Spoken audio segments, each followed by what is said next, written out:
بسم الله الرحمن الرحيم. اللهم صل على سيدنا ومولانا محمد أفضل صلواتك بعدد معلوماتك وبارك وسلم وصل عليه. بسم اللہ الرحمن الرحیم. عزیز طلباء کرام، مختارات من ادب العرب سے بحمد اللہ تعالی آج ہمارا سبق نمبر 18 ہے اور کتاب کا دوسرا مضمون ہم آج شروع کرنے جا رہے ہیں، جس کا عنوان ہے سیدنا موسیٰ علی نبینا وعلیہ الصلاۃ والسلام. یہ اس کا پہلا حصہ ہے. سورہ قصص ان کی ابتدائی آیت مصنف رحمہ اللہ نے یہاں پر ذکر فرمائی ہے. تو بڑھتے ہیں اپنے سبق کی طرف. اعوذ باللہ من الشیطان الرجیم. بسم اللہ الرحمن الرحیم. طاسیم میم. تلک آیات الکتاب المبین نتلو علیک من نبأ موسیٰ وفرعون بالحق لقوم یؤمنون.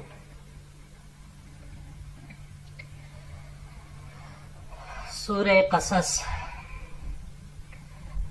یہ اس سورت کی ابتدا اور اس کے آیات مبارکہ 3 اسباق میں یہاں پر انشاءاللہ ہم پیش کریں گے. لیکن یہاں پر ایک بات یہ ہے کہ بھئی وجہ انتخاب اس کی کیا ہے. مصنف نے اس سورت کی ان آیات مبارکہ کا انتخاب کس وجہ سے کیا؟ تو حقیقت تو اللہ ہی کے علم میں ہے اور یا مصنف رحمہ اللہ کے علم میں تھا کہ کس بنیاد پر انہوں نے یہ جمع کیا ہے، اس کو یہاں پر ذکر کیا ہے. لیکن ایک پس منظر میں ایک تاریخی واقعے کو دیکھ کر یوں لگتا ہے کہ شاید اس واقعے کی وجہ سے مصنف رحمہ اللہ نے قرآن کریم کے ان آیات کا چناؤ کیا ہے. وہ واقعہ تاریخی کتب میں مذکور ہے. چنانچہ جب پورے عرب میں قرآن مجید کی فصاحت اور بلاغت کا چرچا ہو گیا تو دور دور سے کئی بڑے بڑے نامی گرامی شعراء وہ اس کا مقابلہ کے ارادے سے اپنے گھروں سے نکلے، اور کوئی اپنے گھر میں ہی اس کے مقابلے کی تیاری کرنے لگا. تو اسی عرض سے ایک شاعر اپنے گھر سے نکلا تو راستے میں جاتے ہوئے ایک بچی اسے راستے میں ملی. تو اس بچی نے اس سے پوچھا الی این یا عم، اے چچا جان کہاں کا ارادہ ہے، کہاں جا رہے ہیں آپ؟ تو انہوں نے جواب دیا کہ محمد صلی اللہ علیہ وسلم کے ساتھ مقابلہ کرنے جا رہا ہوں قرآن کریم کا، قرآن مجید کا. تو وہ لڑکی کہنے لگی کہ اے چچا جان ان کے پاس بعد میں چلے جانا، پہلے میں آپ کو ایک قرآن کریم کی ایک چھوٹی سی آیت سناتی ہوں، آپ مجھے اس کا جواب دے دیں تو پھر آپ بے شک آگے ان کے مقابلے کے لیے چلے جائیے گا. تو انہوں نے کہا سناؤ بیٹا. تو اس لڑکی نے قرآن کریم کی اس سورت کی یہ 7ویں نمبر آیت یہ سنا دی. وَأَوْحَيْنَا إِلَىٰ أُمِّ مُوسَىٰ أَنْ أَرْضِعِيهِ فَإِذَا خِفْتِ عَلَيْهِ فَأَلْقِيهِ فِي الْيَمِّ وَلَا تَخَافِي وَلَا تَحْزَنِي إِنَّا رَادُّوهُ إِلَيْكِ وَجَاعِلُوهُ مِنَ الْمُرْسَلِينَ. یہ آیت اس بچی نے اس شاعر کے سامنے سنا دی. تو اس بچی نے پھر آگے اس کو بتایا کہ دیکھیں یہاں پر اس آیت میں اللہ تعالی نے 2 پورے 6 چیزیں ذکر کی ہیں. 6 چیزوں میں سے 2 امر ہے، 2 نہیں ہے اور 2 وعدے ہیں. 2 امر کون کون سے ہیں؟ ارضعیہ فاذا خفت علیہ فالقیہ، القیہ اور ارضعیہ یہ 2 امر ہوئے. 2 نہیں لا تخافی ولا تحزنی ہوئے، اور 2 وعدے ہوئے انا رادوہ الیک، اور دوسرا وعدہ وجاعلوہ من المرسلین. کہا ایک آیت میں 6 چیزیں، 2 وعدے، 2 نہیں اور 2 وعدے یہ ذکر ہوئے. تو امر نہیں اور وعدے 2 2 6 یہ ہو گئے. تو اس جیسی آپ کو یہ ایک آیت مجھے پیش کر کے بتا دیجیے. اب جب شاعر نے یہ آیت سنی تو وہ تو شاعر تھا، وہ تو سب کچھ جانتا تھا کہ یہ ایسا کلام کسی انسان کا کلام نہیں ہو سکتا، تو بس ایک ٹھنڈا سانس بھر کر زور سے کہنے لگا اشہد ان ھذا الکلام لیس من کلام العباد، کہ میں گواہی دیتا ہوں اس بات کی کہ یہ کسی انسان کے بس کی بات نہیں، یہ کلام کسی انسان کا کلام نہیں ہو سکتا، اور وہیں سے اپنے گھر کی طرف واپس چل پڑا۔ تو اسی سے ہمیں تھوڑا سا اندازہ ہوتا ہے کہ شاید اسی کو بنیاد بنا کر اس کو یہاں پر مصنف رحمہ اللہ نے ذکر فرمایا ہو۔ بہرحال بڑھتے ہیں اپنے سبق کی طرف جی۔ طاسیم میم حروف مقطعات میں سے ہے، اللہ ہی بہتر جانتے ہیں ان حروف کے معانی کو۔ اس کی تعلیم حضور صلی اللہ علیہ وسلم کو بھی دی تھی، لیکن پھر امت تک اس کی تعلیم نہیں پہنچائی گئی، تو اسی وجہ سے ہم یہاں پر معنی یہی کریں گے کہ اللہ ہی بہتر جانتے ہیں اپنے مراد ان حروف پر، کہ جو اللہ کا مراد ہے ان حروف سے وہ اللہ ہی بہتر جانتے ہیں۔ باقی جو مفسرین اس کے معانی وغیرہ کرتے ہیں تو وہ تعویل محتملی معنی ہوتا ہے، قطعی اور یقینی کوئی نہیں ہوتا۔ تلک آیات الکتاب المبین، یہ آیتیں ہیں کھول کر بیان کرنے والی کتاب کی۔ نتلو علیک من نبأ موسیٰ و فرعون، ہم پڑھ کر سناتے ہیں آپ کو حال موسیٰ علیہ السلام اور فرعون کا، بالحق لقوم یؤمنون، حق کے ساتھ ان لوگوں کے لیے جو ایمان لاتے ہیں۔ ان فرعون علا فی الارض، بے شک فرعون چڑھ گیا تھا زمین میں، وجعل اہلہا شیعا، اور زمین کے رہنے والوں کو مختلف گروہوں میں، یستضعف طائفۃ منہم، کمزور رکھتا تھا ایک گروہ کو ان میں سے، یذبح ابناءہم ویستحیی نساءہم، کہ ذبح کرتا تھا ان کے بیٹوں کو اور زندہ رہنے دیتا تھا ان کی عورتوں کو۔ انہو کان من المفسدین، بے شک وہ فسادیوں میں سے تھا۔ وَنُرِيدُ أَن نَّمُنَّ عَلَى الَّذِينَ اسْتُضْعِفُوا فِي الْأَرْضِ، اور ہم چاہتے ہیں کہ احسان کرے ان لوگوں پر کہ جن کو کمزور خیال کیا جاتا ہے زمین میں۔ وَنَجْعَلَهُمْ أَئِمَّةً وَنَجْعَلَهُمُ الْوَارِثِينَ، اور ہم بنا دے ان لوگوں کو پیشوا اور ہم بنا دے ان لوگوں کو وارث۔ وَنُمَكِّنَ لَهُمْ فِي الْأَرْضِ، اور ہم پختہ کر دے ان کو زمین میں۔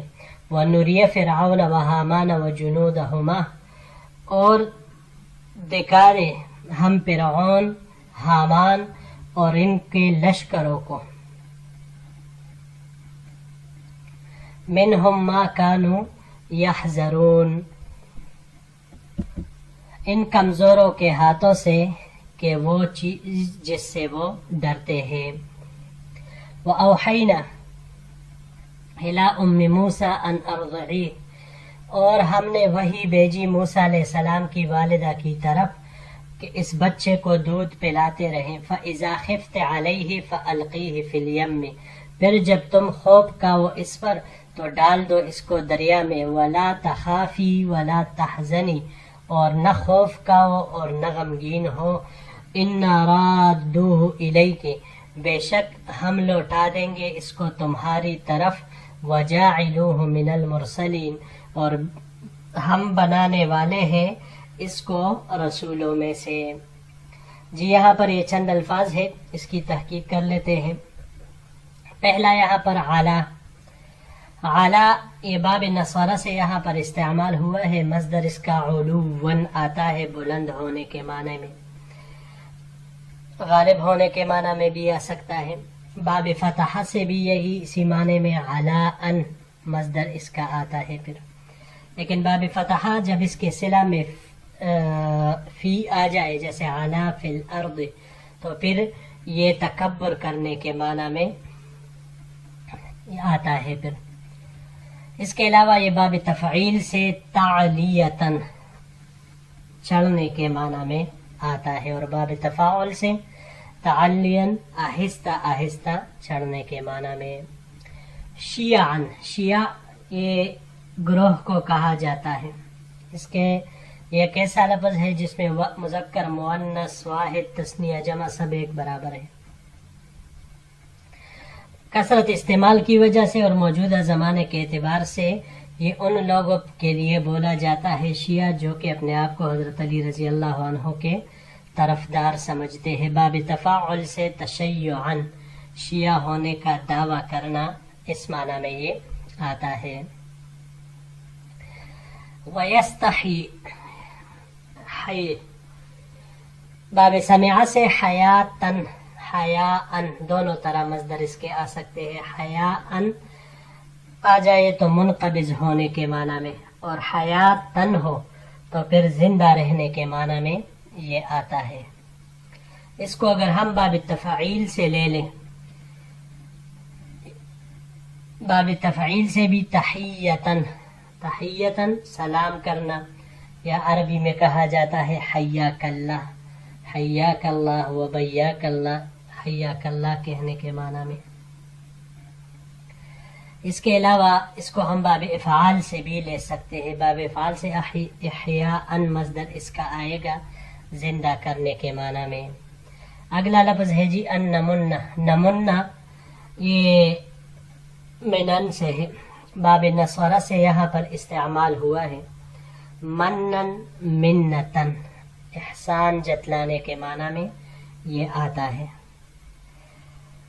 اس کو اگر ہم باب تفعیل سے لے لیں تمنینن تمننن یا تمنینن تو پھر یہ کمزور کرنے کے معنی میں باب تفاعل سے، اور تمنینن باب تفعیل سے لاغر کرنے کے معنی میں یہ آئے گا. اگر اس کو ہم باب استفعال پر لے جائے تو استمنانن طالب احسان ہونا اس معنی میں آئے گا. یحذرون حذر سے ہے، باب نصر سمع سے حذرن زال کے حرکت کے ساتھ چوکنا رہنے کے معنی میں بچنے کے معنی میں یہ آتا ہے.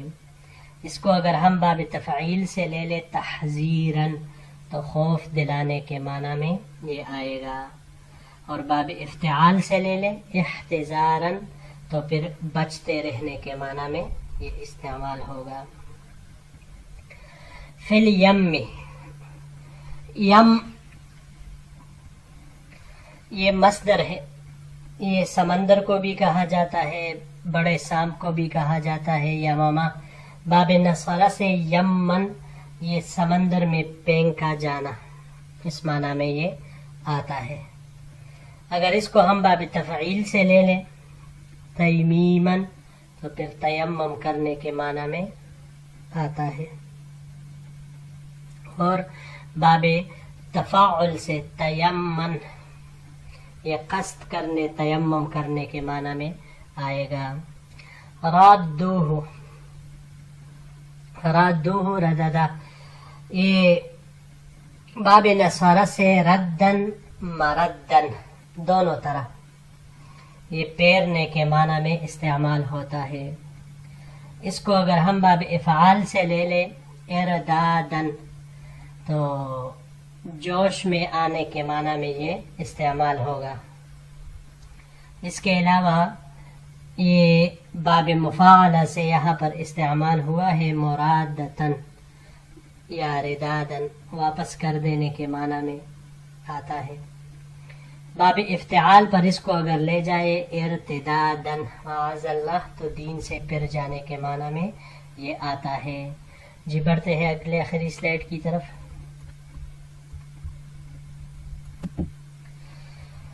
فَالْتَقَطَهُ آلُ فِرْعَوْنَ پس اٹھایا اس بچے کو فرعون کے گھر والوں نے لِيَكُونَ لَهُمْ عَدُوًّا وَحَزَنًا تاکہ ہو جائے وہ ان کے لیے دشمن اور غم کا باعث. ان فرعون وحامان وجنودہما کانوا خاطئین بے شک فرعون حامان اور ان دونوں کے لشکر خطا کار تھے. وقالت امرأة فرعون قرۃ عین لی ولک اور کہا فرعون کی بیوی نے کہ یہ تو آنکھوں کی ٹھنڈک ہے میرے اور تمہارے لیے. لا تقتلوہ اس کو قتل مت کرو. عسیٰ ان ینفعنا شاید کہ یہ ہمیں فائدہ دے. او نتخذہ ولدا یا ہم اسے بیٹھا بنا لے وہم لا یشعرون، اور وہ تو کچھ خبر نہیں رکھتے تھے۔ جی یہاں پر یہ ایک ہی لفظ ہے فَالْتَقَطَهُ، التقطوا لقطوں سے ہے، لقطوا یہ باب نصارہ سے، لقطن یہ زمین سے کوئی چیز اٹھانا، اور لقطہ اسی سے ہے یہ راستے میں کسی کو کوئی چیز پڑی ہوئی ملے، ایسی چیز جس کا کوئی مالک معلوم نہ ہو تو اس کو اٹھا لیا جاتا ہے۔ اور پھر اس کے لیے اسلامی نظام حکومت میں ایک شعبہ ہوتا ہے جسے لقطہ کہا جاتا ہے، جہاں پر یہ گمشدہ چیزیں واپس پہنچائی جاتی ہے تو وہاں پر ان کے اپنے مالکان لوگ آ کر اس کو ڈھونڈتے ہیں اور نشانی وغیرہ بتلا کر اپنے سامان کو وصول کر لیتے ہیں۔ لقطہ یہ اس کو کہا جاتا ہے۔ یہ باب افتعال سے یہاں پر استعمال ہوا ہے التقاطاً، التقاطاً یہ زمین سے اٹھانے کے معنی میں یہ آتا ہے۔ جی یہ اگلا آیت انشاءاللہ العزیز پھر اگلے درس میں اس کے ساتھ ملا لیں گے، وَأَصْبَحَ فُؤَادُ۔ جی عزیز طلباء کرام، بحمد اللہ تعالی ہمارا یہ درس بھی اپنے اختتام کو پہنچا۔ انشاءاللہ العزیز زندگی رہی تو اگلے درس کے ساتھ پھر آپ کی خدمت میں حاضر ہوں گے۔ السلام علیکم ورحمۃ اللہ وبرکاتہ۔